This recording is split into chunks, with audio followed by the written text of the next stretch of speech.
अच्छा पता नहीं ऐसे आप लोग मिथिला जनकपुर गए हुए या नहीं गए हुए, लेकिन कथा भाव जगत की दृष्टि से हम लोग जनकपुर में पहुंच गए हैं। भाव वश्य भगवान महाराज श्री जनक जी अधीर हो गए।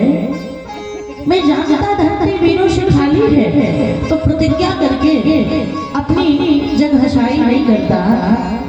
श्री लक्ष्मण जी खड़े हो गए।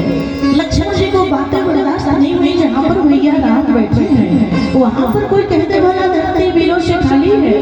श्री लक्ष्मण भैया के होठ फड़फड़ाने लगे, भुजाएं फड़फड़ाने लगी। सो भैया राम को प्रणाम किए और खड़े हो गए। बोले भैया हमें बर्दाश्त नहीं हो रहा है, क्षमा करिएगा। बोले रघुवंश सिंधु जह कोई होई तै समाज यस कही कोई कही जनक जस अनुचित मानी अविद्यमान रघुकुल बनी जानी। एक धनुष क्या है, भैया को दूर छोड़िए। अगर भैया की आज्ञा मिल जाए तो ये छोटा सा बच्चा बोले कदों कहिया ब्रह्मांड उठाओ और जो जग सत प्रमाण नहीं धामो। ए तो नमो छत्र कदंड जीवी तव प्रताप बलराम और जो न प्रभु पद सपथ तो करण धर्म धनुहार। लक्ष्मण जी बोले धरती भैया क्या बोले लगे। बोले लक्ष्मण सको बच जय बोले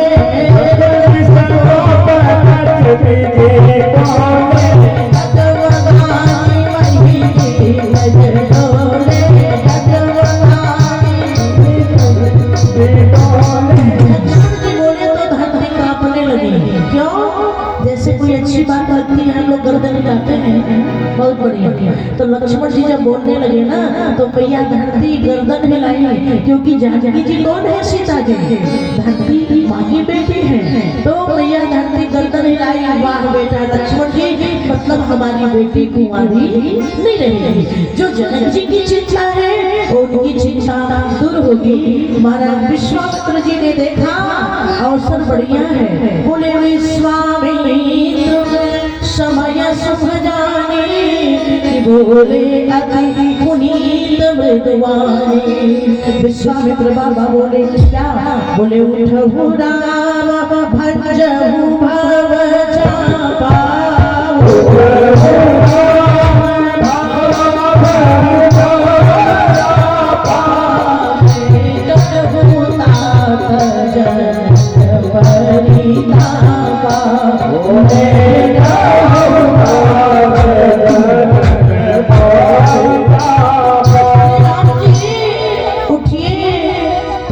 राम जी ने गुरु जी से कहा क्या।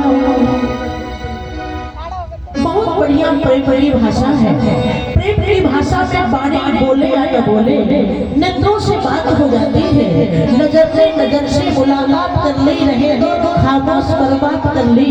इस गुरु शिष्य की अद्भुत परंपरा है। मैं प्रणाम करती हूँ इस गुरु और चेले को। गुरुदेव भगवान ने कहा राम जी उठिए, तो मानो राम जी ने कहा क्यों। बोले धनुष को तोड़ दीजिए। तो राम जी ने मन ही मन कहा गुरु जी धनुष को तोड़ने में खतरे की घंटी बच जाएगी। पूछा क्या, बोले धनुष तोड़ूंगा तो सीता जी से विवाह करना पड़ेगा और यहाँ पर माता पिता माई बाप है नहीं। बिना माता पिता की आज्ञा को बच्चों को विवाह नहीं करना चाहिए। आजकल के नौजवानों को एक बीमारी लगी है। लोग जब बड़े हो जाते हैं थोड़े बच्चे बच्चियां तो कहते हैं जिंदगी हमारी है, अपनी जिंदगी का डिसीजन हम लेंगे, फैसला हम लेंगे। लेकिन बुरा मत मानिएगा। अरे अभागे जब माँ के यहाँ तुम छोटे से बच्चे थे, माँ ने जाना के दिन में तुमको कितनी बार गीले बिस्तर से हटा के सूखे पे सुलाया था। माँ ने तुमको तोतली बोल के बोलना सिखाया। माँ ने पीछे आगे पैरों को करके तुमको चलना सिखाया। माँ ने तेल लगा लगा के शरीर को मजबूत किया। पढ़ा लिखा के माता पिता ने योग्य बनाया। कितनी जगह गिड़गिड़ा करके तुम्हारी सफलता की याचना किया, देवी देवताओं की मनोती मानी। और जब बड़े हो गए तुम बेटा बेटी तो करते हो विवाह अपने मन से करेंगे, जिंदगी हमारी है, ऐसे लोगों को चुल्लू भर पानी में डूब के मर जाना चाहिए, मर जाना चाहिए। जिंदगी तुम्हारी नहीं, जिंदगी तुम्हारे माता पिता की है। बिना माता पिता की आज्ञा का कोई भी कार्य करना उचित नहीं है। कोई भी माता पिता अपने बच्चों के भविष्य को बनाना चाहते हैं, बिगाड़ना नहीं चाहते। हमारी बेटियां बैठी हैं, बहनें बैठी हैं, नौजवान बातों को सुनते हुए कभी माता पिता के सामने सीना ताक के खड़ा मत होइएगा। कभी माता पिता से आंख में आंख मिला के बात मत करना। जब विवाह शादी का पॉइंट हो, आपसे पूछा जाए तो कहिएगा कि आप हमारे लिए अच्छा सोचेंगे, आप जहाँ विवाह करेंगे हम वहीं चले जाएंगे। ये भारत की बेटियों की, बहनों की और नौजवानों की परंपरा रही है। हम पश्चिम की ओर न बढ़े, पश्चिम की ओर जाने वाला सूरज भी अस्त हो जाता है। हम पूरब वाले लोग हैं, हम पूरब वालों की परंपरा बड़ी अच्छी है। मर्यादा पुरुषोत्तम श्री राम भगवान है, लेकिन मनुष्य बन करके आए तो गुरु जी से कहा, गुरु जी क्षमा करिएगा, आपकी मर्जी से सब काम कर लूंगा, लेकिन विवाह बिना माता पिता की इच्छा से राम नहीं करेगा। तो विश्वामित्र जी ने कहा, राम जी आप बड़ी अच्छी बात कर रहे हो, माता पिता की आज्ञा आपको माननी चाहिए, लेकिन आपके पिताजी हमको जब हमारे साथ आपको देखने लगे तो उन्होंने कहा था कि तुम ही पिता आज नहीं हो, हमको पिता का गौरव प्रदान किया, तो मैं गुरु ही नहीं, आपके पिताजी के अनुसार मैं आपका पिता भी हूँ। इसलिए मैं कहता हूँ आप उठिए, धनुष का भंजन करिए और दूसरी बात ये जान के आपको धनुष को नहीं उठाना है कि सीता जी से नाता जोड़ना है। ये जान के आपको धनुष उठाना है कि जब जैसे ज्ञानी को मोह हो गया है, इस बाप के हृदय में जो वेदना है, जो कन्या के पिता के दिल में पीस है, पीड़ा है, इनकी पीड़ा को दूर करिए, इनके मोह का विनष्टीकरण करिए। इसलिए आप उठिए और धनुष को उठाइए, बोले उठा भंजब भव चापा जनक परितापा। नौजवानों की नौजवानी क्यों होती है? बड़े बूढ़ों के कष्ट को मिटाने के लिए। तुलसी बाबा ने कहा, जनक जी का जो ताप है, आप उनके ताप को दूर करें। हमारे राम जी उठे हैं, लेकिन वाह, जब कोई पहलवान उठता है ना तो बार बार हाथ पैर को देख करके अपनी ताकत महसूस करता है। जब कोई माँ बहन गले में हाथ में गहना पहनती है तो बार बार देखती है कि हमारे पास गहने बहुत हैं, लेकिन दुनिया के सबसे बड़े ताकतवर भगवान राम बहुत बड़े कार्य पर चल रहे हैं, लेकिन कैसे चल रहे हैं? बोले सहज चले सकल जग स्वामी, सहज चले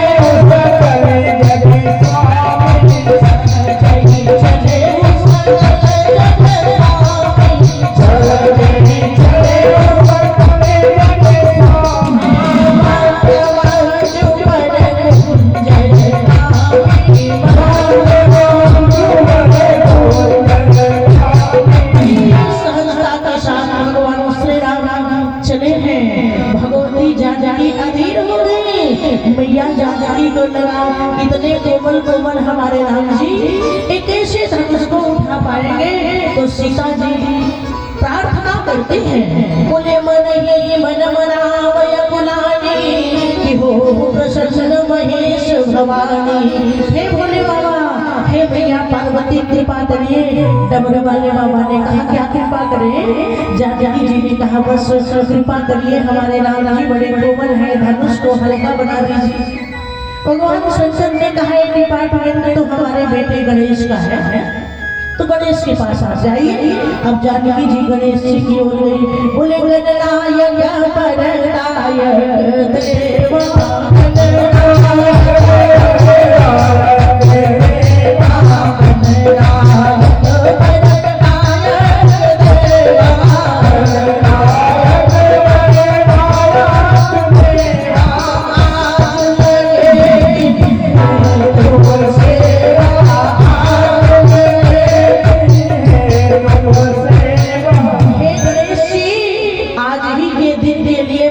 आपकी सेवा पूजा किया। गाइए गणपति जग क्यों कल लगे परसों लगे नरसों लगे नहीं, मानव भारतीय कन्या जब देवी देवता का पूजन करती है तो दिल के कोने में एक आकांक्षा इच्छा रहती है कि हमारा दुल्हा सुजोग्य मिले, योग्य वर घर मिले। इसलिए आज लगे न्यूनतम सेवा, आज ही के दिन के लिए हमने आपकी सेवा की। गणेश जी ने कहा क्या करूं? बोले धनुष को हल्का कर दीजिए ताकि हमारे राम जी आराम से दौड़ सके। गणेश जी मुस्कुराए।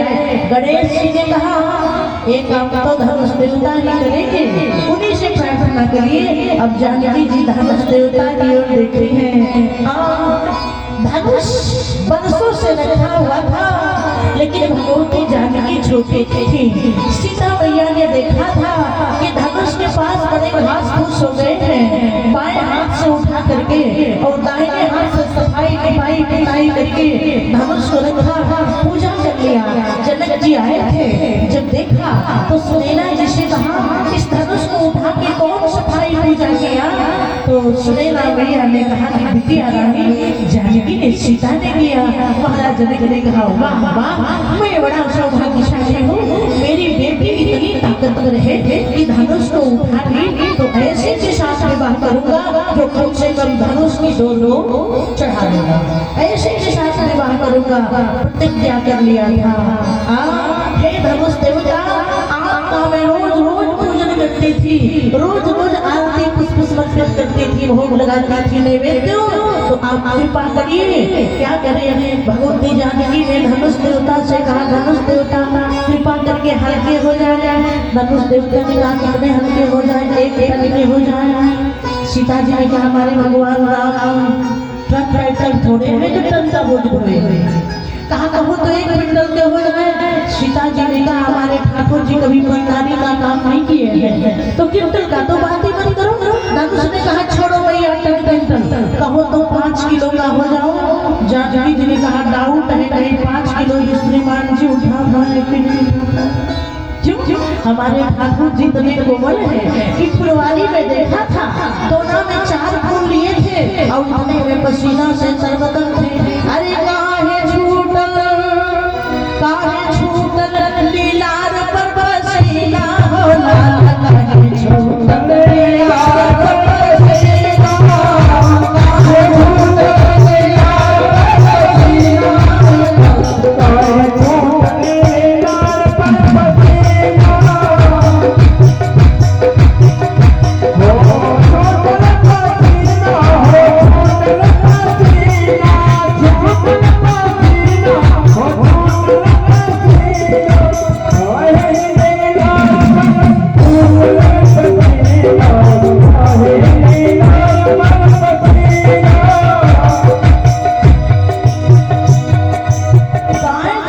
लीलार पर पसीना। सुमन समेत बाम कर दोना, सावन कुंवर सखी सुखिलोना, भाव तिलक सम बिंदु सुहाए, शबन सुमन भूषण छाए। जो 4 फूल लेके पसीना पोंछता हो माता है वो 5 किलो उठा पाए। जानकी ने कहा धनुष देवता एक बार हमारे राजा जी को देख लो, जितना हल्का उठा सके उतना हल्का आप हो जाइए। तो धनुष देवता ने कहा कि अपनी जो ताकत है, वजन है, बोझ है, वो क्या करूं? बोले जो राजा लोग कुर्सी पर बैठे हैं इनके ऊपर सारा बोझ ले डालो। कहा निज जन डालो गन पर डाली, निज जन डालो गन पर डाली, हो हनुमान रघुपति बिहारी, हो हनुमान रघुपति बिहारी। धनुष देवता ने कहा भैया ऐसा होगा। राम जी चले, जनकपुर के सारे लोगों ने अपने पुण्य को भगवान राम की भुजाओं पर समर्पित कर दिया। आप देखिएगा आपका बेटा परीक्षा देने जा रहा है, आपका बेटा नौकरी में इंटरव्यू देने जा रहा है। अब पूरे मित्तुपुर के लोगों के हृदय से उत्साह हो और लोग कहे हमने जितना भी पुण्य किया है सब इस बेटे के ज्ञान में भर दो भगवान, तो बेटा सफल जरूर होगा। जनकपुर के सारे लोगों ने अपने पुण्य को भगवान राम की भुजाओं में समर्पित कर दिया। बोले जाओ कछु पुण्य प्रभाव हमारे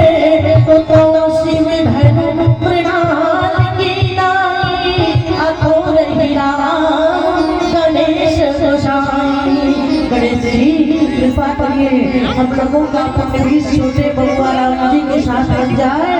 भगवान राम पहुँचे हैं, धनुष की परिक्रमा किया है, मन ही मन प्रणाम गुरु किन्हा अतिगा घाव उठाई धन मिठा तब के बुलावे जिम जब रहे पुण्य बधन मंडल संभयो ले चढ़ावत खई जत जाने काहन रथा देख सब ठाड़े बोले रामचंद्र सरकार की भगवान ने धनुष को तोड़ दिया बोले प्रभु तो चाप तब गिरारे उदे लोग सब भय सुधारे। धनुष टूटा शंख ध्वनि हुई, देवताओं ने आकाश मार्ग से उसको विष्ट किया, तोड़ दिया तोड़ दिया तोड़ दिया ने दशरथ जी के लाला धनुया को तोड़ दिया रे। राम जी ने धनुष को तोड़ दिया, मानो पूरी मिथिला में एक नया सूर्योदय हो गया। उदित उदय के मंच पर रघुवर वार अद्भुत सवेरा हुआ। आज जीव के जीवन का जब मोह रूपी धनुष टूट जाए तो समझिए हमारे जीवन में एक नया सूर्योदय हो गया, नया सवेरा हो गया। इसीलिए धनुष से कहा, धनुष एक बात बताओ, तो बड़ा अकड़ा था, किसी से टूट नहीं रहा था, टूट गया ना। शंकर जी के धनुष ने कहा तो आप लोगों को क्या लगता है मेरे मन में टूटने की तकलीफ है? ना ना ना, टूटने की जरा भी तकलीफ नहीं। शंकर जी के धनुष ने कहा मैं प्रसन्न हूँ, खुश हूँ कि मैं टूट गया। क्यों? क्योंकि मैंने खुद को तोड़ करके दो दिलों को एक कर दिया, मैंने खुद को तोड़ के सीताराम को एक कर दिया, इसलिए मैं प्रसन्न हूँ। जो खुद को तोड़ के दूसरे को जोड़ता है उसी का नाम शिव धनुष है। सखियों ने कहा कि भगवान धनुष को तोड़ दिया गया, अब तो आपके दुल्हा सरकार हो गए, आप माला पहना दो। श्री किशोरी जी बरमाला जयमाला लेकर के आई हैं, राघव जी को पहनाना है, लेकिन हमारे भगवान राम लंबे हैं, जानकी जी छोटी हैं। सखियों ने कहा पाहुन बोले काम करिए ना, क्या क्या थोड़ा झुक जाइए। राम जी ने लक्ष्मण जी को देखा, लक्ष्मण जी ने कमल नयन को पहनाओ जय माला, पहनाओ